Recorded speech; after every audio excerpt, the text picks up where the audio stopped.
Hi, I'm Heather Waters, Chair of the Department of Music at Adelphi University, and I just want to say a big welcome to everyone joining us for this webinar today. So our webinar today will be recorded and available for viewing for 30 days. If you view the recording, you will then have access to closed captions for the session. Registered attendees will receive a link to the recording following the event as well as a link to a form to receive your CTLE hours if you're interested in that. So at the end of the presentation, there's going to be some time for questions, and I'll be pulling questions for that part from the chat, so you can put your comments and questions there throughout the presentation. So I'm very pleased to introduce today's presenter. Martina Vasil is Associate Professor of Music Education and Director of Graduate Studies for the School of Music at the University of Kentucky. Prior to her appointment at UK, Dr. Vasil taught K-8 general music and 4 through 8 instrumental music in band and strings for 7 years in Pennsylvania. She has continued to teach children in grades pre-K through 6 music at Lexington Montessori School for the past 5 years. Dr. Vasil has her BM and her PhD in music education from West Virginia University and her MM in music education from the Eastman School of Music. So our research centers on culturally responsive teaching, particularly with popular music and media. She let us know that her favorite band is the Beatles and her favorite artists are Paul McCartney and also her brother, the bass player. She has an affinity for salsa dancing and disco, loves Doctor Who and most things in the nerd kingdom, and is an avid runner and yogi. So today, Dr. Vasil is going to present for us culturally responsive teaching with popular music and media. So welcome so much, Martina. Thank you. I forgot I put all that in there. So those are the parts I think are the most fun. So thanks for adding that. Absolutely. Thank you so much for the invitation. These are my favorite things to talk about. So let's get started on the goals for the webinar today. So 3 main goals.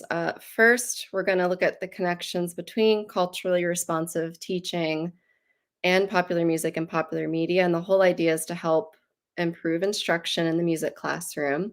Second, you'll learn how popular music and media can go beyond just the what, beyond just using it as a repertoire to actually how to teach using popular music and media. And third, you'll learn how to create your own materials, and the idea is to more authentically connect with students and to help them learn. So beginning with culturally relevant pedagogy, this came to mind just as recent as this year for me, because one of the first things my 4th grade students asked me this fall was, are we going to do our music this year? With lots of excitement, because yeah, we were going to use their music this year. And I'm doing it now, but before, it's hard for me to admit this, but it took me about a decade to get to this point where I could say, yes, absolutely. And the reason for that is because I'm a classically trained clarinetist. All my schooling involved playing and analyzing music from the Western art tradition. I only experienced teaching that was formal. The teacher was the director who chose the music. They guided my replication of that music. They structured the curriculum for me.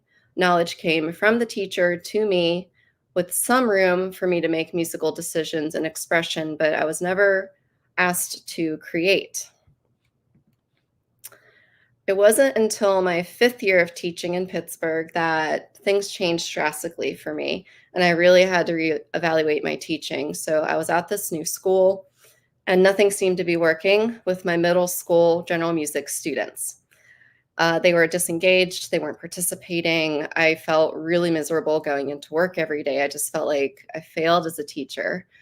And this forced me to stop and really take a hard look at what I was doing. I began to talk to my students. I wanted to know what their strengths were, what type of music they liked. And they told me a lot. They said they loved moving, they loved drumming, they really preferred R&B and hip hop music. And so I got to work. I began to include much more movement into classes.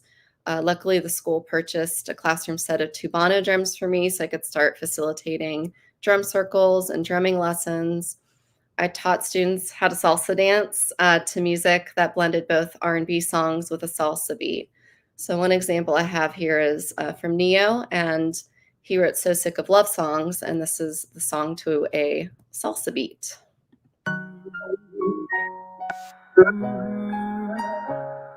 Yeah. Do do do do do do do.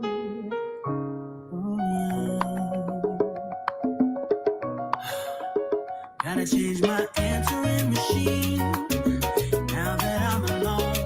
Cause right now it says that we can't come to the phone. And I know it makes no sense, cause you walked out the door. But it's the only way I hear your voice anymore. So they really, really loved that. I also had students research their favorite musical artists. They created posters to share with the class. And I still remember this was the first time I had heard of Nicki Minaj. So I was learning a lot, and students worked on their posters. And in the meantime, I rotated groups one at a time to work on my Mac computer to create and produce raps with GarageBand. And the reason for that is that the computers in the school didn't have GarageBand. This was, back in 2010, so things are still a little bit new. And so little did I know that at the time I had actually begun to engage in culturally relevant pedagogy, and culturally responsive pedagogy. The two terms are kind of used interchangeably. Culturally relevant pedagogy stems from the work of educational researcher Dr. Gloria Ladson-Billings. This was based on her work in schools to examine the pedagogical excellence of successful teachers of Black students. So culturally relevant pedagogy is an approach to teaching that provides a way for students to maintain their cultural integrity while succeeding academically. So the idea is that teachers are using students' customs, knowledge, characteristics, experiences, and perspectives as tools for better classroom instruction. So when considering student culture, you're thinking about all that. And in music class, if most students prefer popular music and media, then it is important to not only bring this kind of repertoire in the classroom, but also understand the pedagogy behind it. And I do want to make it clear in this webinar, I'm not saying that's all you should do, because some kids aren't into pop music or popular media. The research shows a lot of kids are. So we're just exploring one aspect of it, and this is one way to think about engaging in culturally responsive pedagogy. So before we delve into how to bring popular music in and how to teach it authentically, I do want to define it first. So popular music can be considered music consumed by a large population of people, and this can be measured in several ways, either through ratings on the Billboard charts, the amount of money the music makes, whether it's sold as sheet music, whether it's featured in soundtracks or movies, and whether it's prominent in media. Popular music develops with each generation, and as newer styles replace older styles, you can see that it's just constantly evolving. So the music that was popular for me is very different than my college students, which is very different than what's happening now in K-12 schools. When describing how popular musicians learn, I'd like to start with the work of Dr. Lucy Green as a foundation. I do recognize there's been a lot more research since her work, and it's really been expanding, particularly in the work of hip hop pedagogy. I begin with her work because it's an easy way to start thinking about how to bring informal learning characteristics into the classroom. So in Green's work, she had interviewed a good number of popular musicians and settled on these 6 characteristics that seemed to be evident from their learning. Then she conducted a long-term study, bringing this into schools and seeing how it would work, and it worked really well. So one characteristic is the idea of inclusivity in the classroom. Everyone's musical. Everyone should be involved in music education. For popular musicians, this is a given. You're working with other musicians because you inherently believe everyone is musical. So it's important to bring this concept into our classrooms.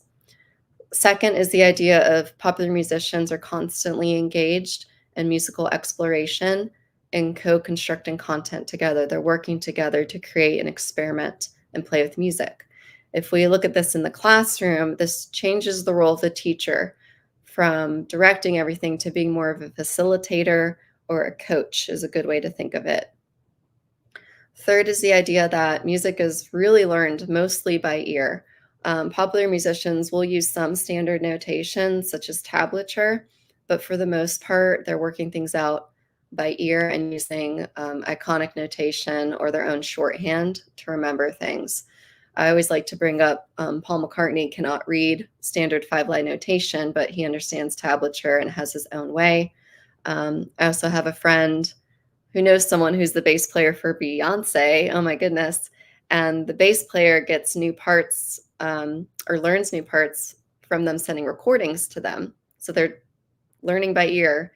So this practice is quite common today. And this is not hard to do in the music classroom when you're giving students time to listen and try to imitate music. Fourth is the idea of friendship groups. So obviously popular musicians get together, usually because they're friends. Sometimes it doesn't last that long, but we can do this in our own classrooms too, allowing opportunities for students to choose who they work with. Not all the time, you don't want students getting ostracized, but when students do get to choose who they work with, it's usually their friends. They usually take more risks. They'll usually be a little bit more creative because they already have that comfort level with the people in their group. And it's important to allow space for that. Students need some time with non-adult mediated experiences. Fifth is the idea of popular musicians engaging in self-study and peer learning. So often musicians, they'll go home and work on a riff and bring it back for the band rehearsal. They're often working with each other. This is not hard to do in the music classroom either. I've personally begun to just say to the students, take a minute and try to work on that on your own, and I'll walk away and just give them time. Or I'll say, turn to a partner and talk to them for 30 seconds about your thoughts on that. Any little bit of time like that is allowing students to engage in learning informally, because not every moment is directed by the teacher. And then finally, popular musicians choose the music they want to perform, and we can start to do this ourselves. And that, as a part of this webinar today, is I'll be showing you examples from multiple classrooms and my own classroom.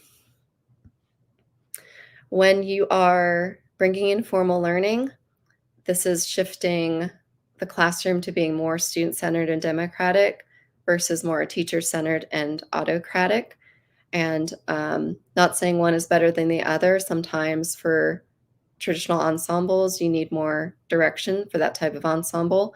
If you're thinking about using popular music, you really want to shift to how popular musicians learn, and you'd want more of the student-centered and democratic classroom. So what does this look like when you not only bring in the repertoire, but also the learning processes for popular music in various settings? In this example, I visited a teacher in Philadelphia, and she had a mixed age all-girls choir. She talked to the students. At the time, they loved TLC and Beyonce, and she found a really cool mashup. The way rehearsals were run, everything was taught by ear. Sometimes they just looked at the lyrics, but over time, they were memorizing it. And as you're listening to the clip, listen to the role of the teacher. They're acting as a coach and facilitator. So sometimes you're going to hear her snapping the beat to help get their tempo back on track. Sometimes she's vocalizing a pitch before they're about to sing it. Sometimes she quickly reminds them of words as they're coming up. And you'll hear her even doing a little woo to cheer students on.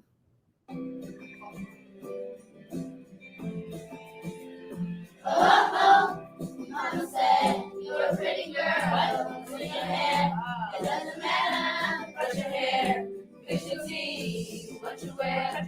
It doesn't matter. Just another stage. Magic the pain away. This time I'm gonna take the crown without falling down, down, down.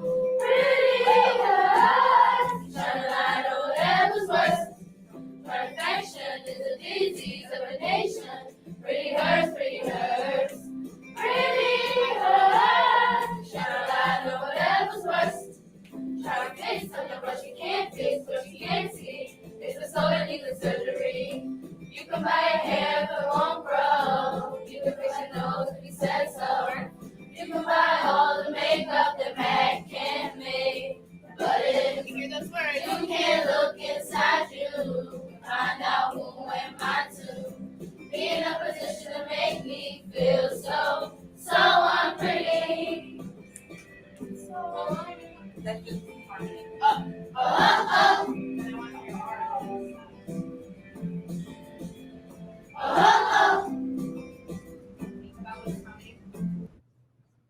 All right.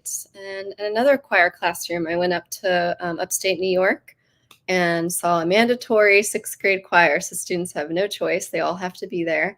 And the teacher talked to the students. The song you're about to hear is one that they chose. And similarly, you're going to hear him facilitating the rehearsal. He's using his guitar for a lot of musical cues. But similarly, listen to how the guitar is supporting the students. Sometimes he's also giving some verbal support to help them with the song. Oh. Ready? A 1, 2, a 1, 2. Can you feel it? What? Now coming back, can you feel it? If you bridge this gap, I can see you. With the curtains of a waterfall. When I lost it, they held my hand, but I crossed it. Didn't understand what was waiting, and I dove into the waterfall. 1, 2, 3, so say Geronimo, say Geronimo, say Geronimo, say Geronimo, say Geronimo, say Geronimo, say Geronimo. Can you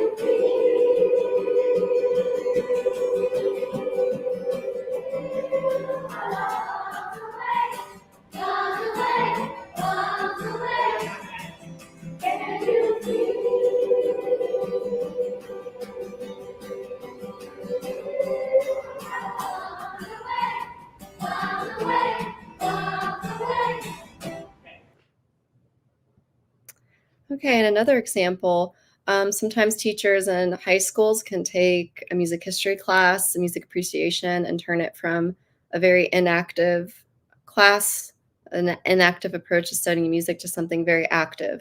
So this was the same teacher in upstate New York. He inherited this class. The students hated it. He talked to them and asked them, well, what do you want to learn? And they wanted to learn the music that they liked. And over time, it took him about 5 or 6 years. He expanded from one music industry class to music industry 1, music industry 2, songwriting, arranging, and even adding a class on how to run technical support and production for shows. So you can see his classroom. It's a shared classroom, actually, and it's multi-purpose. In the back, you can see all the chairs. They run traditional choir rehearsals in there, and then all his music industry classes meet in here. He did not inherit all this equipment. He did a lot of grant writing, worked with administration to get all these instruments. You could see some mini iPad 2s, MIDI players. You can see the stage that can be used for conducting choir. Band can be used for small group sharing, songwriting sharing. Got some monitors there, sometimes breaking up students into small groups to use the small spaces in the back. So I have 2 clips to show you from 2 of his classes. The first is Music Industry 1. This is an introductory class. Students come in. They are allowed to learn about the songs they want to learn how to cover them on instruments. The teacher is also guiding them through kind of a history of popular music and studying iconic albums throughout history, such as Sgt. Pepper's Lonely Hearts Club Band. And every year, the class would end with the current Grammy-nominated album, or Grammy-winning album of the year. So here you can see students are working collaboratively together, and they decided to cover the song that they liked.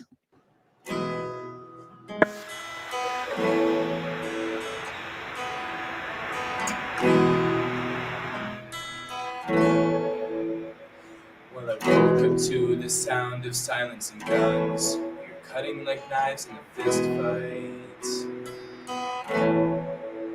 And I found you with a bottle of wine. Your head in the curtains, your heart like the 4th of July. You swore and said we are not shining stars. This I know, you never said we are. Though I've never been through hell like that, I've closed enough windows to know you can never look back. If lost and alone, but you're sinking like a stone. Carry on. They passed me the sound up on the ground and carry on. Carry on, carry on.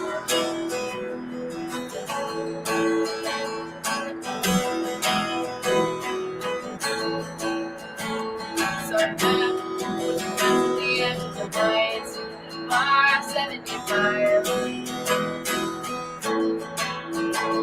We talked about how our parents will die, live just lives. And I like to think I can cheat it all to make up for the times I've been cheated on. And it's nice to know when I was left for dead, I was found and not on lonely streets. I'm not the ghost you wanna be if you're lost and alone. Just sinking like a stone and carry on. It has to be the sound of your feet upon the ground and carry on.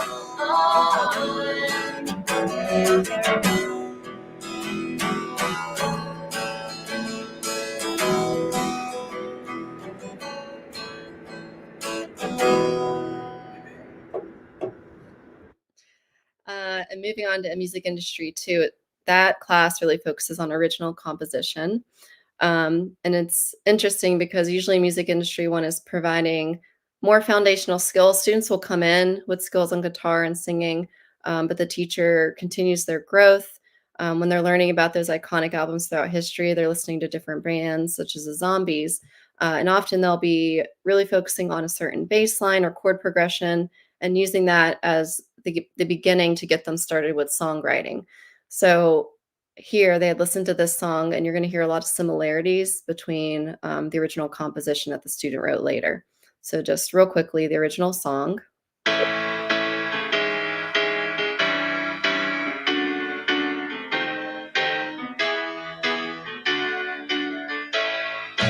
warmth of your love's like the warmth from the sun, and this will be our year. Took a long time to come. Don't let go of my hand now, the darkness has gone. This will be our year. Took a long time to come, and I won't forget the way you helped me up when I was down, and I won't forget the way you said, darling, I love you. You gave me faith to go on. Now we're there, and we've only just begun. This will be our year. Took a long time to come. All right, and the student's composition.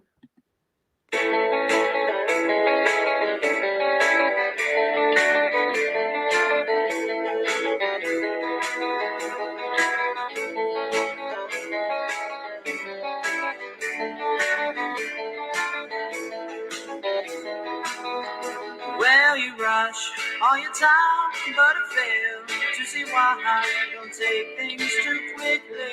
They might connect a heart, though you know you still mean something right here. I still think I love you. Just let me tell you one more time.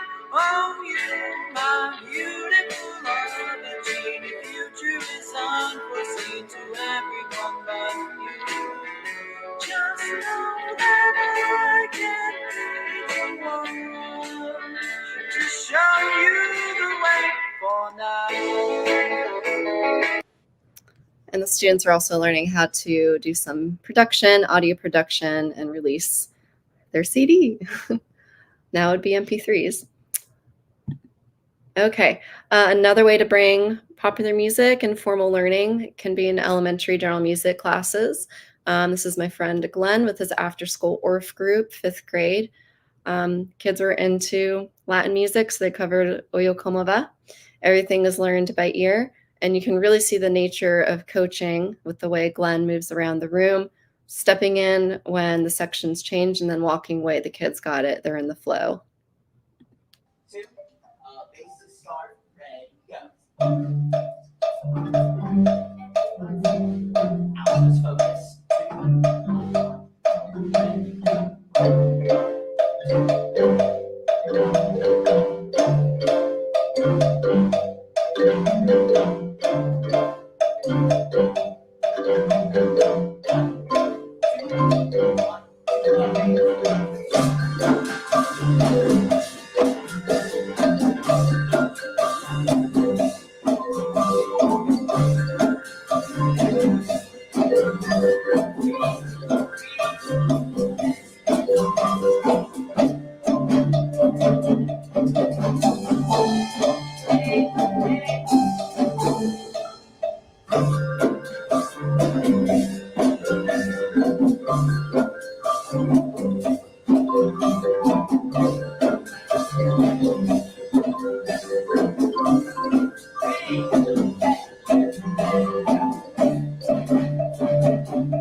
Great. And one more example, this is actually from this year. You might have heard the term modern band floating around. It's a term used to describe a kind of class you can have that centers student preferred music. And it's using these informal processes and tends to use contemporary instruments. There are typical instruments in a modern band, but it's not exclusive. Typically, you're going to see electric guitar and bass, drum kit, vocals, technology. It can include really anything else that you have in the classroom. I've seen modern band mariachi groups. So this was actually the first year we ran the Kentucky All-State Elementary Modern Band. This was for grades 4 through 6. I organized it this year. We had 50 kids audition. We accepted 30. We surveyed the kids, talked to the kids, discovered genres that they're really interested in. And so we put them into 3 different bands. There's a country band, a pop music band, and this was the hard rock band. So what I'll be showing you is one of their songs they played at the All-State covering Guns N' Roses.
And what was really fun about doing this group is I would walk around and watch the coaches working with them, and they were really coaching the kids. This was not teachers telling them, it was constant questions. Well, what do you want to do here? How many verses do you want to do? How should we solve the problem? This group had an issue that there are 5 drummers in the band, and one solution the kids came up with was 2 playing at a time. And sometimes they would even rotate within pieces. So again, the kids chose the music. It was popular music, but the learning processes and the way the teacher interacted was very much in line with informal learning, where the teacher is the facilitator and coaching the students through performing the music they love. Next, I did talk about popular media being a part of this. So media is just another element that's important to students' lives today. To quickly define it, media is the plural of medium, and medium simply means a system of communication, information, or entertainment. So you can think of this began as early as cave paintings and petroglyphs, and then it evolved to letters, telegraphs, phone calls, television, the internet.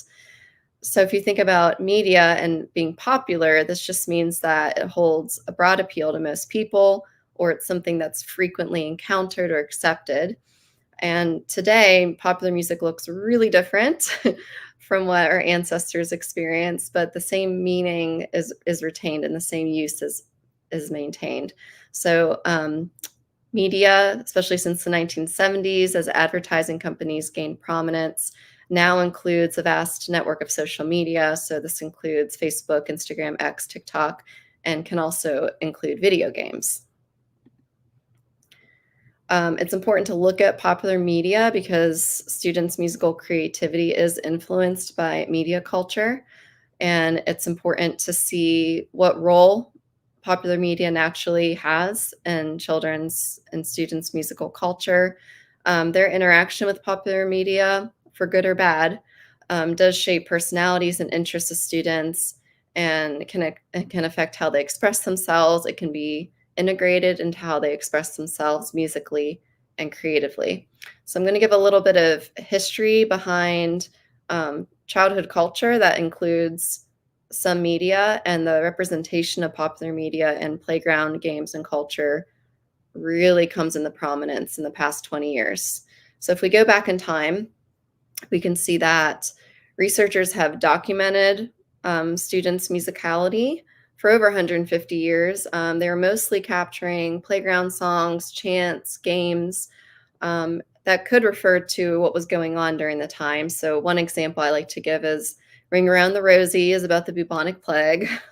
That information would have come to students and children likely through whatever the popular media was of the age. Maybe that would have been the town hall meeting or maybe some written distribution. Next, Peter and Iona Opie helped to establish childhood culture as an area of serious study, and they really were prolific, publishing books on nursery rhymes, games and language, fairy tales, singing games, and other elements of play. And the Opies marked a shift in folklore research that started to bring in contemporary culture and popular media rather than just archived materials.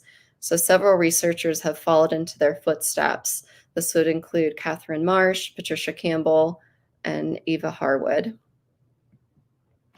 Most recently, so this is within the past 20 years, researchers have deliberately looked at how popular media has infiltrated students' musical play.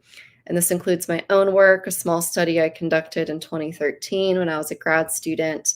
And then there's a 2-year study of playgrounds conducted in the United Kingdom, and they published those findings into 2 separate books with slightly different focuses. So what have researchers found? How does popular media show up in students' musical culture? The best way to think about it is the concept of sedimentation and innovation. So students are incorporating visual images, storylines, characters, dialogues, and music from popular media into their own understandings, their musical play, through this process of sedimentation innovation. So sedimentation is this persistence of elements that keep showing up in musical play. This could be hand clapping patterns, certain verbal patterns, bits of reference to popular media. It could be clips from music, little musical motifs, and it's this persistence that it exists throughout musical play from generation to generation. Because there's this foundation, the sedimentation of all these elements that have settled and have kind of stuck in students' play, it lays the ground for a lot of innovation to happen. So while students have this sophisticated understanding of the formula of their play, they're constantly innovating and making up new variations and compositions. So it is helpful to look at Catherine Marsh's framework to fully understand how sedimentation and innovation are occurring. So the first part of this is textual substitution. So it's when there's a shift in text. Most words are kept the same, but some words are replaced in songs and chants. Second is the textual inclusion of icons, and this is usually iconic people. So for example, a reference to Elvis Presley. Third is an interplay of audio and visual media and musical play. So this might be students integrating movement that they've seen or bits of musical motifs from popular music into their play. Next is a parody of the adult world. So when students copy and make fun of the adult world, either with words, phrases, or mannerisms or movements they see from popular media. And then last are these new invented parts. And again, this is dependent on that shared vernacular knowledge between students as the groundwork for them to innovate and make up new parts to the songs, chants, and games. So let's give some real examples. In my own study, a student shared with me this game, Velocity, and immediately you can see textual substitution between variation 1 and 3, and they even omitted some text here in variation 2. Textual inclusion of icons. So in one game I capture, they did talk about Elvis Presley, boys are messy. But they're also making references to corporations. So I would want to amend Marsh's model to also include corporations and brands. So in this chant, you see the reference to Pepsi. Another game the kids shared with me was Welcome to McDonald's, obviously referring to the fast food restaurant. And then a reference to the cereal Captain Crunch. Some examples of the interplay of audio and visual media and musical play are here with Double Mint Gum. This is actually a hand clap game I learned as an 8th grader in Pittsburgh, Pennsylvania. And as I dug into it, I found it really interesting that it's using a pretty standard hand clapping pattern. You'll probably recognize some of it in the video I show. But the song sung over it is from a very specific jingle used in Double Mint commercials from between 1990 and 1994. After that, the jingle was completely different. So here's the jingle. Double, double your refreshment. Double, double your enjoyment. Oh, no, single gum, double freshens your mouth like double mint gum. Double, double your refreshment. Double, double your delight. Oh, no, single gum, double freshens your mouth like double fresh, double good. Come on and double it, double mint gum. There's no single gum like it. And here's me modeling the hand clap with one of my college students.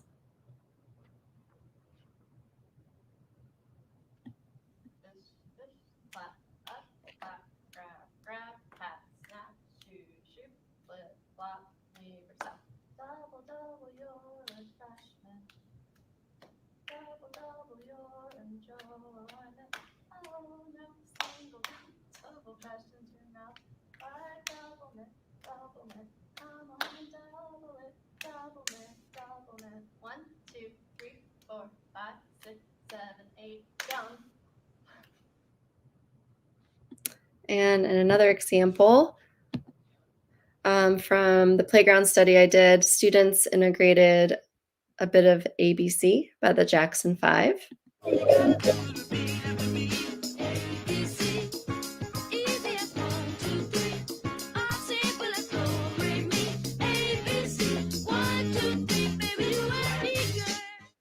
So they would sing that melody just on this beginning section of the hand clapping game, and then the rest is chanted there. This happened again with another game the children shared with me. It was actually called ABC Hit It, but then they did a different melody in the beginning before they went into a hand clap pattern with chants.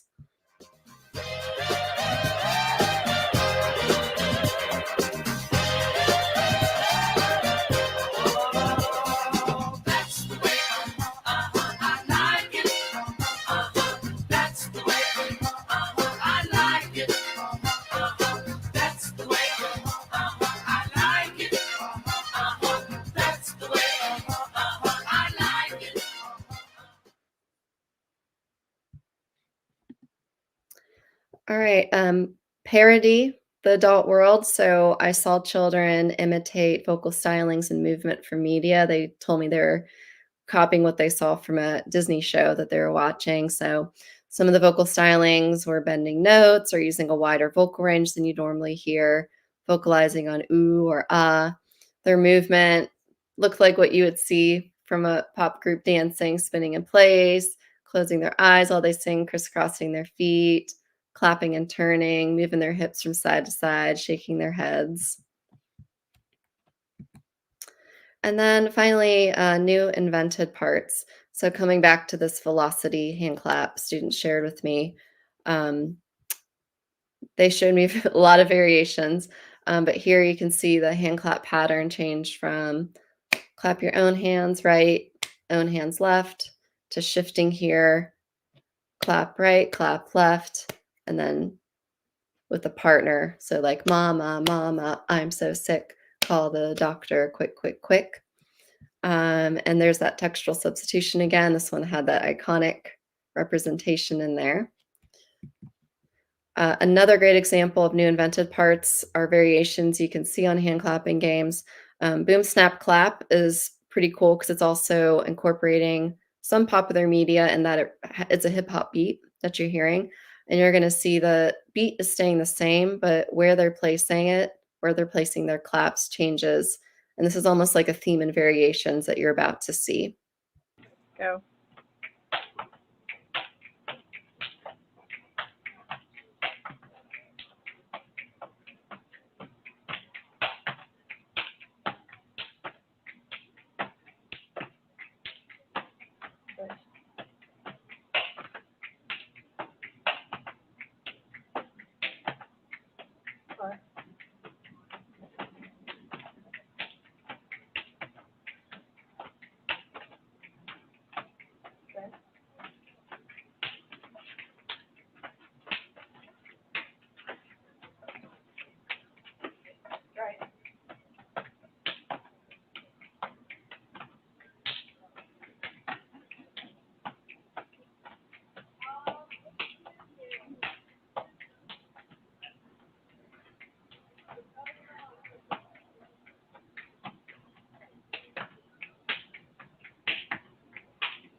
In terms of the compositional processes found, research have found that students naturally have a collaborative cyclical approach to composition.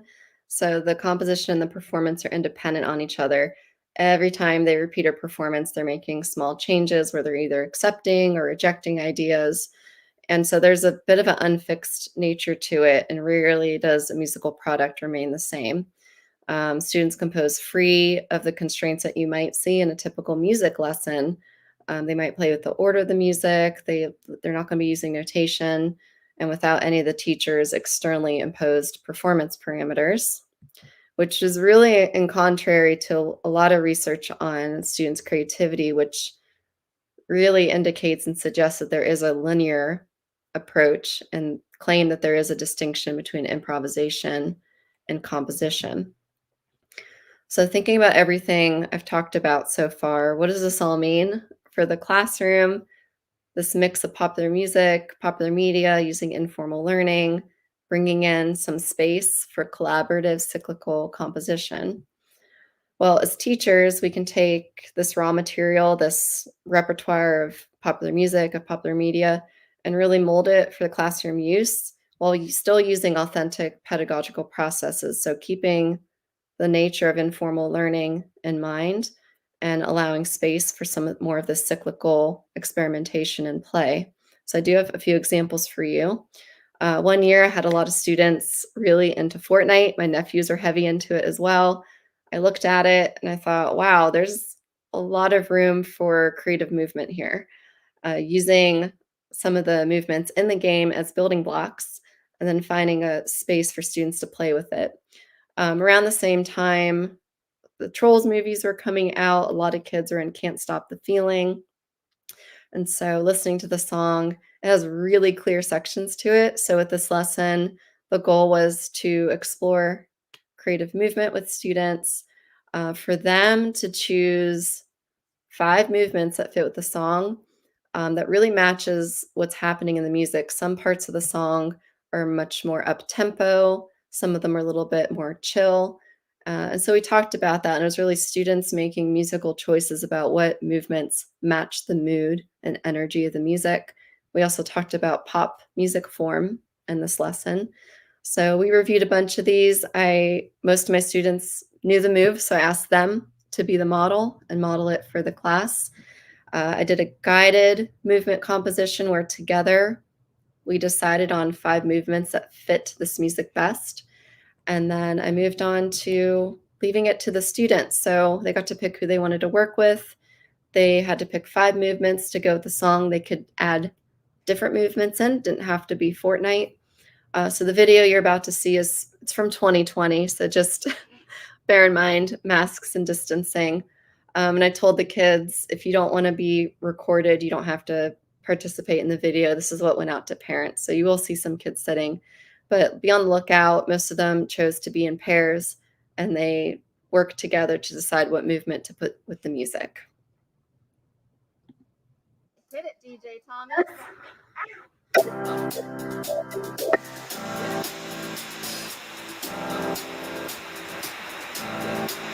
I got this feeling inside my bones.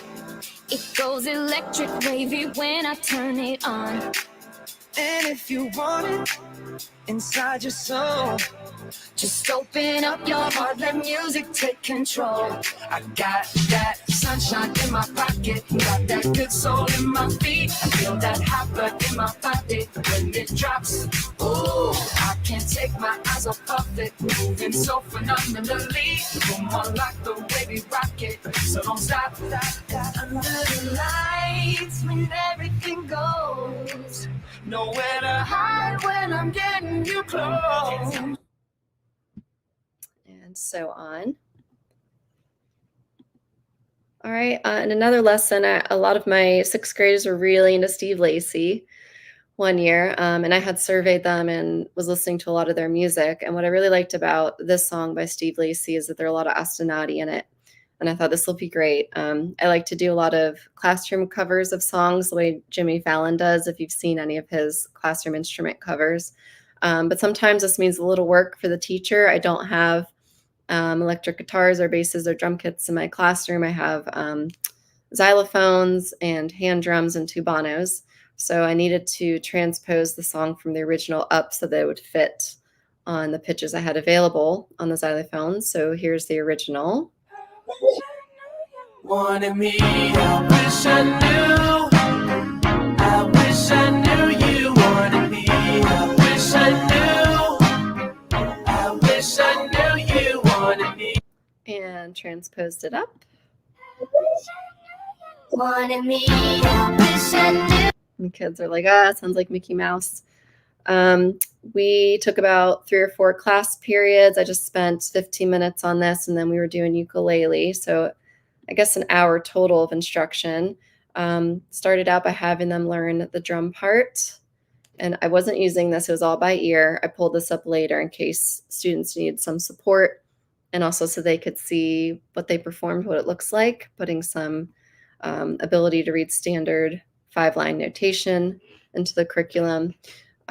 We learned the melody of what he was singing, and there's an ostinati underneath. So I'll play it again, see if you can follow along, if you can hear how his vocals match this line, if you can hear the ostinati, the melodic ostinati, and then the beat that stays consistent throughout. Wanted me, I wish I knew. I wish I knew you wanted me. I wish I knew. I wish I knew you wanted me. What you do, what you do. Made a move, could've made a move. If I knew, I'd be with you. It's too late to pursue. I bite my tongue, it's a bad habit. And we started with the beat and ostinato, and I had them tap the beat. I had them sing the pitches for the ostinato, and we tracked it, tried to put those two together. The next week, sang the melody, tracked it with our fingers, sang it. They did everything by ear. Only put this up when I noticed some students still struggling. We sang the names of the pitches. And here was the final product. This was the 4th class. Remember, we were just spending about 15 minutes per class period, so it took about an hour of guided instruction.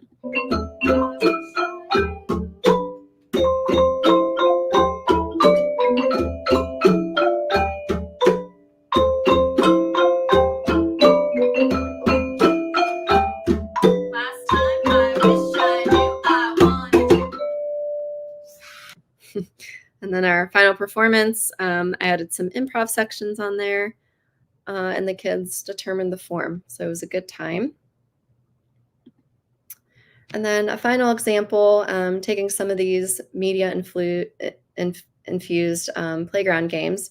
This is Welcome to McDonald's. It's one variation. I had seen a different one. Welcome to McDonald's. How may I take your order? Curly fries, soda pop, rock, paper, scissors, shoot. Okay, the version I saw was really similar. The only difference is that the beginning was a little different. The hand clap pattern was flip, flop, neighbor, self. So welcome to McDonald's. May I take your order? And then they'd make up gestures: Big Mac, curly fries, chocolate shake, apple pie, rock, paper, scissors, shoot. So this can become a game to immediately use in the classroom. It's a rock, paper, scissors elimination game.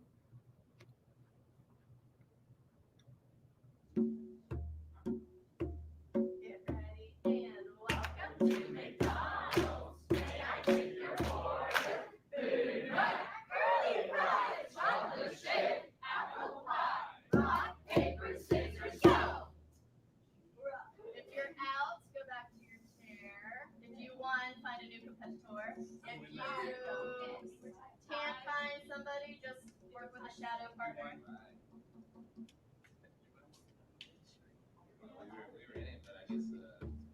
Get ready, and here you go. Welcome to McDonald's. May I take your order? Big Mac, curly fries, chocolate shake, apple pie, rock, paper, scissors, go. And so on until you have a winner. This was then expanded to become a composition activity. So I've done this with kids, and what we did is I would ask them, what do you order at McDonald's? And we'd brainstorm a big word list, and then we start to categorize it under rhythms. I'd review our 2-beat rhythms there. So we get something like chicken nuggets, apple pie. I would guide them and model, like, what if we ordered 4 items on our menu? So it could be chicken nuggets, apple pie, French fries, Coke. And I asked them to make gestures that match the rhythm. So it could be chicken nuggets, apple pie, French fries, Coke. We worked together as a class. I modeled the compositional process. Then I let them get into small groups, and they got to pick their own menu items, make up their own gestures. They could add things that were off the menu if they wanted to, as long as their movements reflected the rhythm. This was a rhythm lesson for us.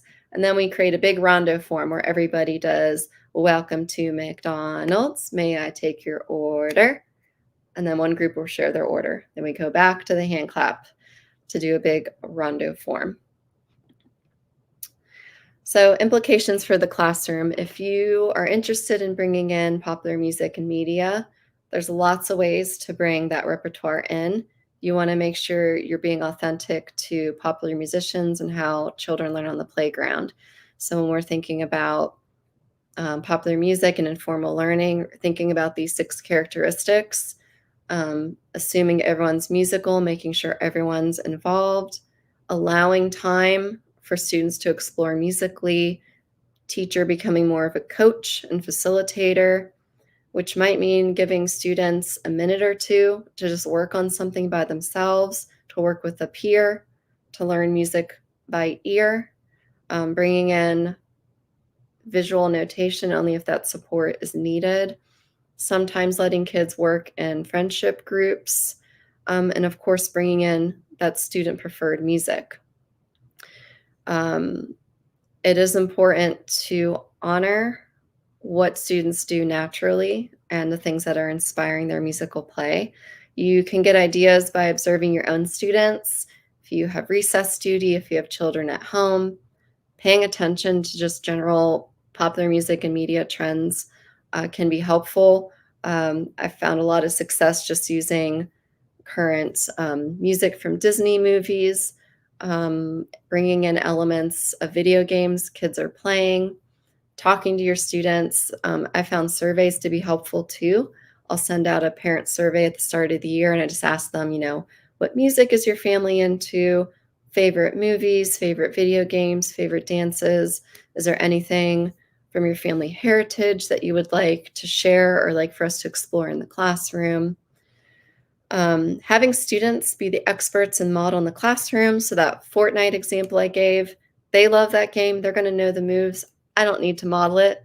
They get embarrassed when I do that. So letting kids become the model and the experts, allowing time for variations. I've seen a lot of variations in playground games from students. Students will suggest variations even if you cover popular songs.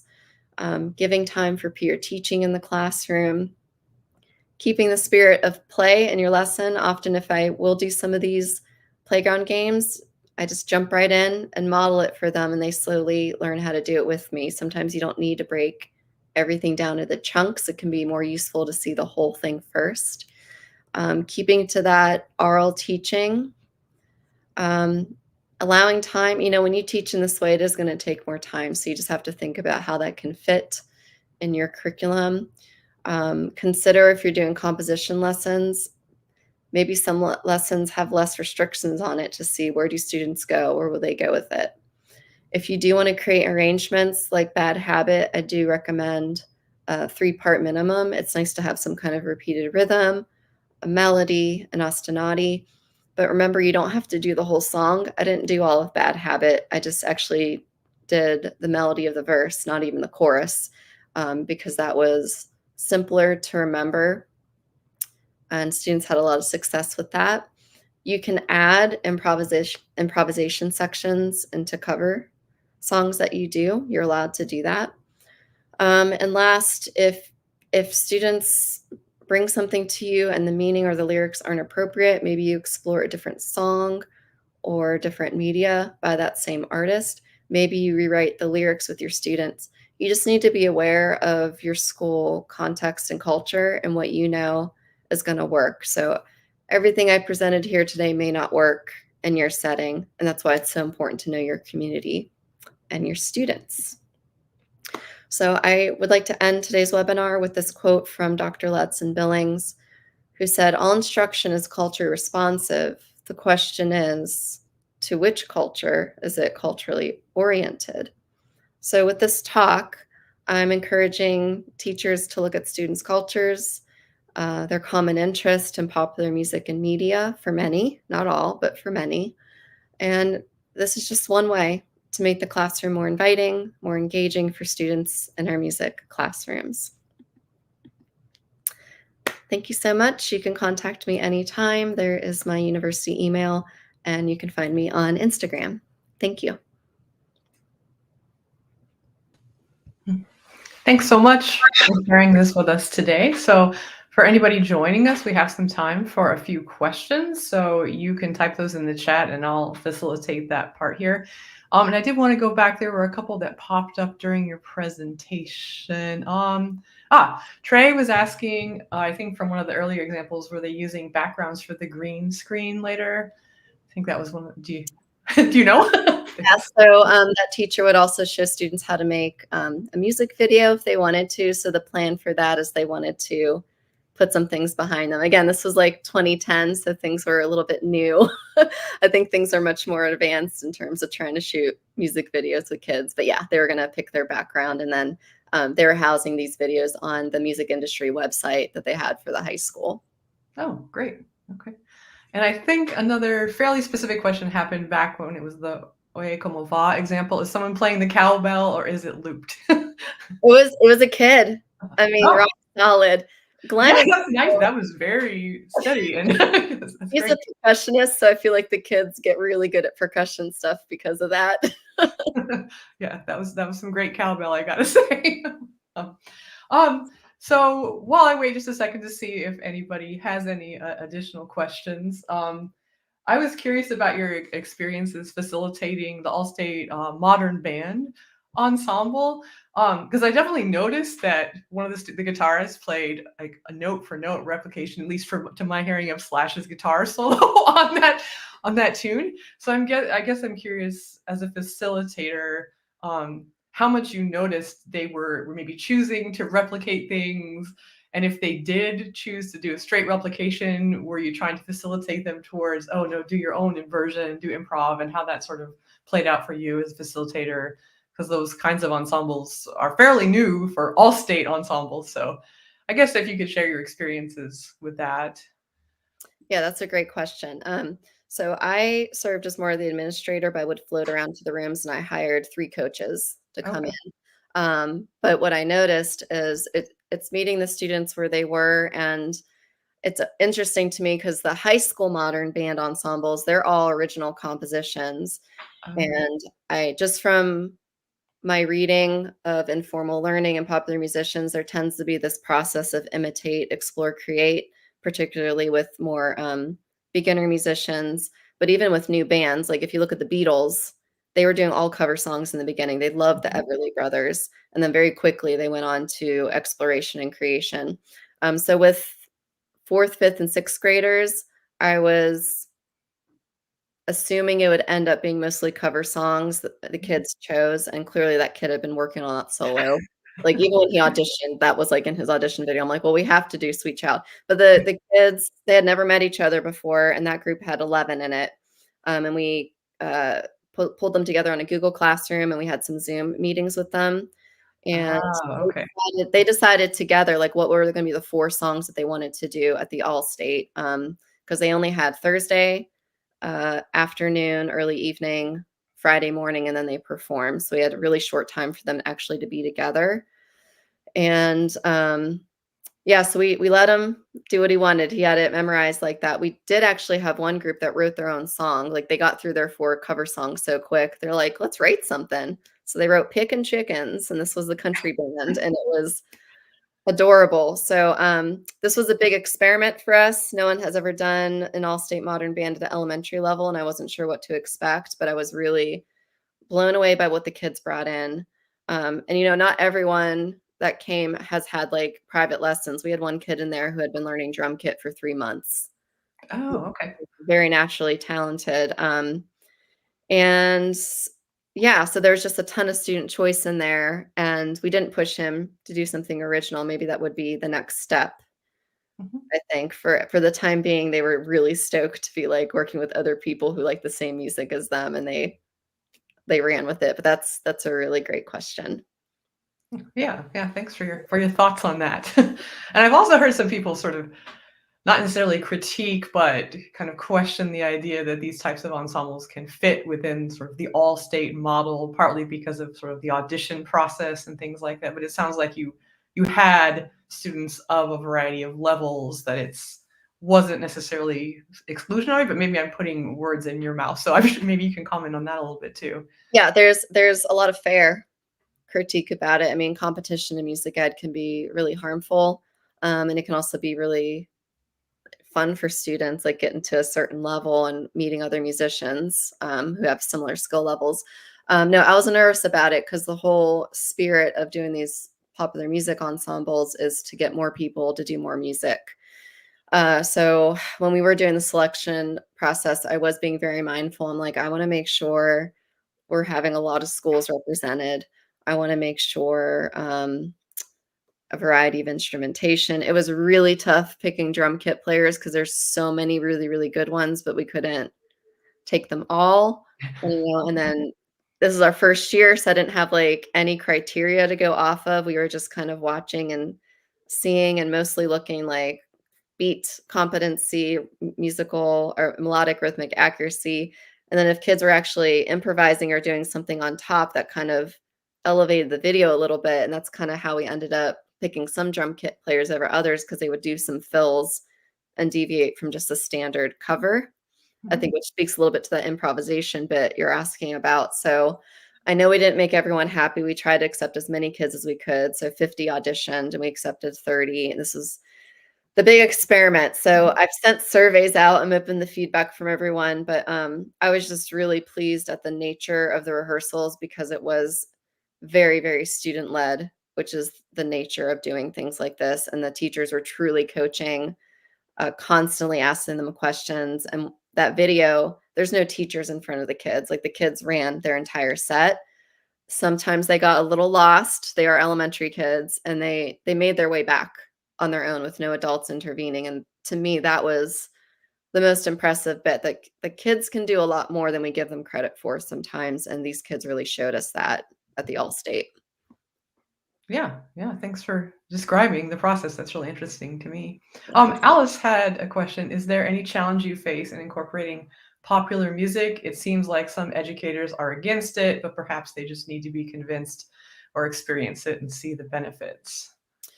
Yeah, I mean, personally for me, I mean, I'm a classically trained clarinet player, and I've just had to give up my perfectionism and dive in. And a lot of times, like that guitar player we saw knows way more than me than electric guitar. So it's the willingness to keep learning. I got a bass and I'm practicing bass and trying to get better at that. I've gone to workshops. I've done some more trainings in modern band and just soaking up as much as I can. I had joined the Association for Popular Music Education back in 2015.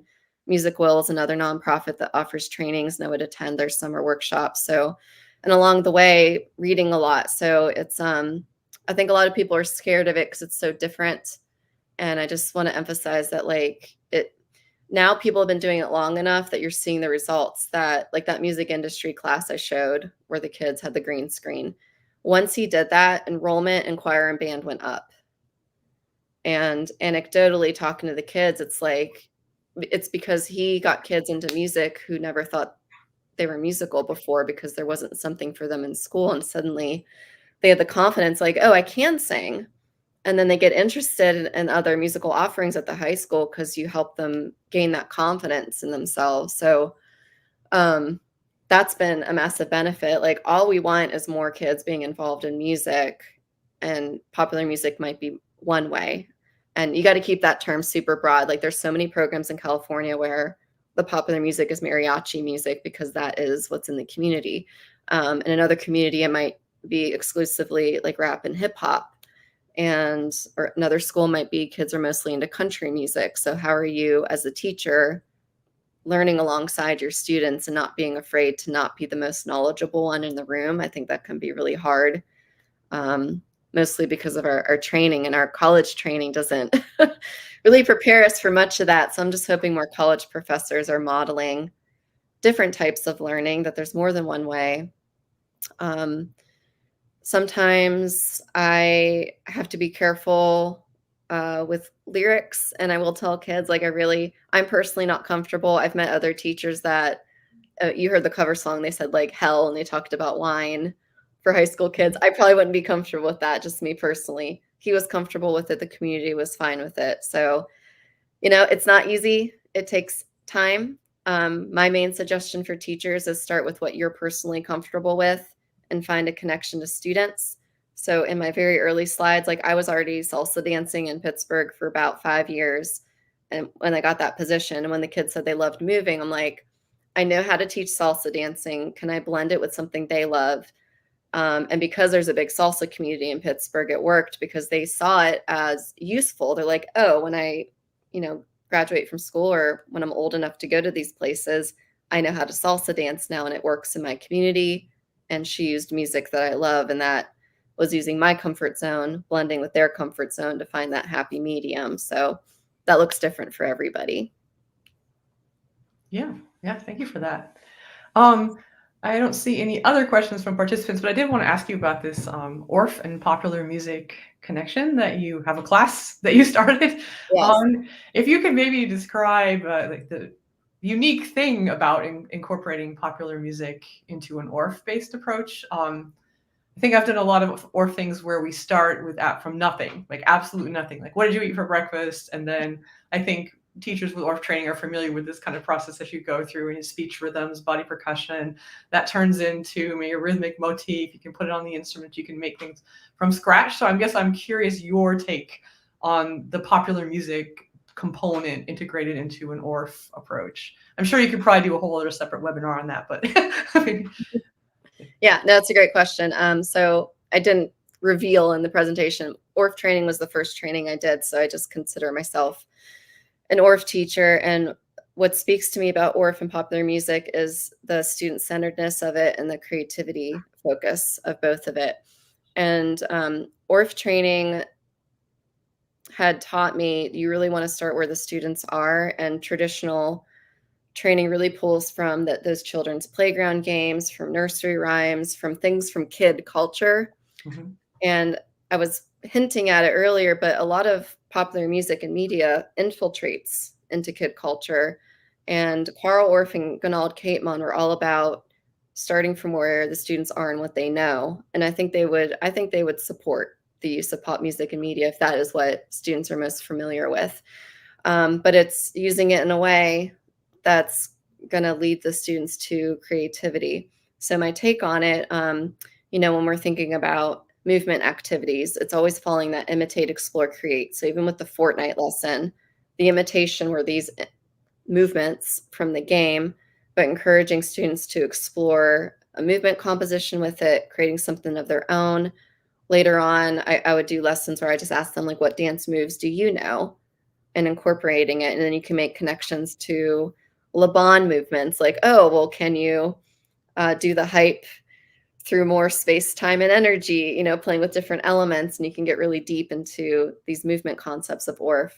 In terms of the speech and movement, I have done Orff arrangements of Hey Ya by Outkast and prep the entire thing with body percussion because the meter of the song is not even all the way through. And when you prep it with body percussion and speech, suddenly you're able to translate that onto a tubano that fits with the song really well. I would say my Orff training has really prepped me for making these classroom arrangements of pop songs the way Jimmy Fallon has, because I've had that training on, putting the bass line on the bass xylophone or bass metallophone, putting the melody on the xylophone or on a recorder, adding movement to it.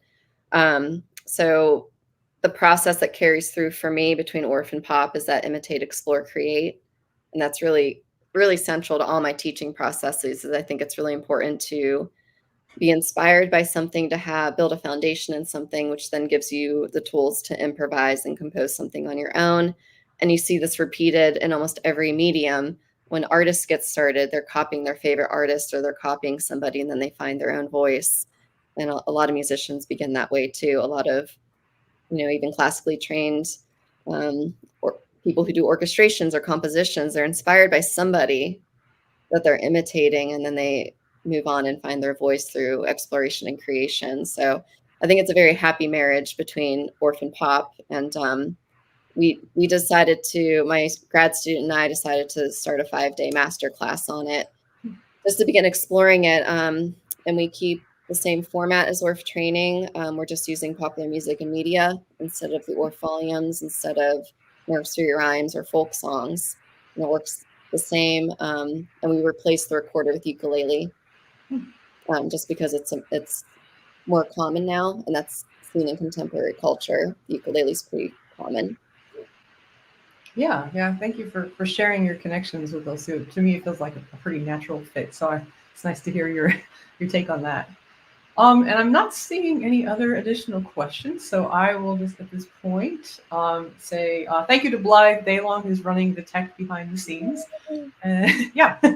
And then invite anybody else who is joining us to join us for future webinars. We should have some more next academic year. And thank you so much, Martina, for your presentation today. Thank you for having me. Thanks, everyone.